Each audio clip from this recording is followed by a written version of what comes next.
And so it is the final showdown between Clinton and Trump. What will tonight bring? Oh, that's the big question, right? Political analyst Wendy, Patrick, Laura, Fink, join us with more. This is going to be exciting, ladies. That's right. It sure is. Okay, let's. What are we going to see tonight? I know a lot of people watched the first one. You kind of got an idea of what you're going to see, what we saw for the second one. What are we going to see tonight, Laura? I think we're going to see Hillary Clinton holding the line. Right now, she is so far ahead. She is dominating all of the electoral map and even increasing into swing states that most people never thought even had a shot at going Democratic. Georgia, Arizona, even Texas. So right now, all she needs to do is to show up and to really just do what she's done in the last several debates. Look presidential, address the issues, and hold the line. You know, Wendy, some say she shouldn't really do much. Just show up.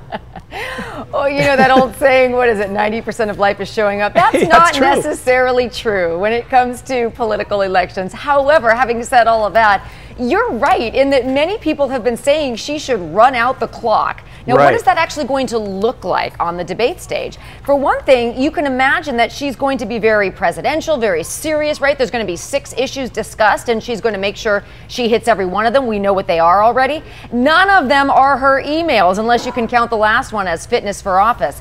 Donald Trump, though, for his side, I got to tell you, one of the things he's going to do is he's going to pull out all the stops because he's got nothing to lose. He's already losing. Wow. So you're probably going to see a last gasp of what can he do to distinguish himself from Hillary. I like the sports metaphor because it's like you said, when you have a big lead and you play it safe, a lot of times in sports, teams will lose that lead because they play defensively instead of keep their... Anyway, let's move on to the guest list because this is, again, kind of wild.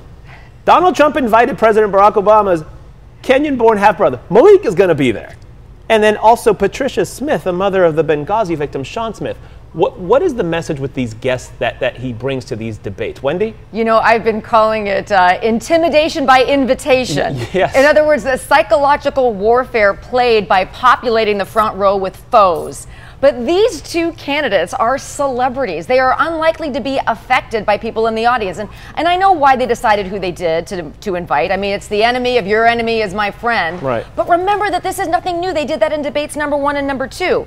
What is new is, however, they're going to be coming onto the stage. Because remember the crossing of the stage and greeting the other side, that's not going to happen tonight, Raul. And you got to wonder whether that has anything to do with politics or psychology or the physical space they're going to be in. But you're right that many voters see it as a disruption and as a distraction, much less desperation on behalf of whoever invites somebody that's solely designed to psychologically throw off the opposition. Well, we're taking, by the way, a live look at the stage. You're getting ready for that big debate tonight. Laura, do you think that distraction and this psychological thing is going to work for Hillary? Because she's bringing Mark Cuban. I've heard him all over the place. And Meg Whitman.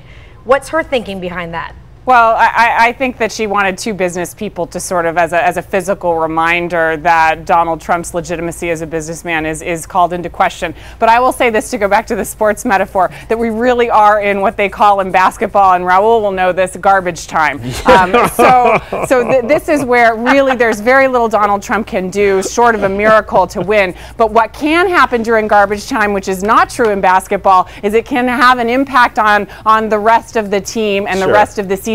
And for the Republicans, that's the Senate seats. Right now, they are in deep danger of losing the Senate. Right now, Hillary Clinton is able to spread her resources to other candidates. So whether you're talking about Katie McGinty or Maggie Hassan or Catherine Cortez Masto in Nevada, there's a whole team below Hillary Clinton that she would like to see move in the Senate as well as in the House. So this garbage time does in fact matter, and she can in fact extend her lead. Well, Raul, let me give you one other thought. I swear this is the last sports metaphor, but I think both candidates are going to foul out of the game.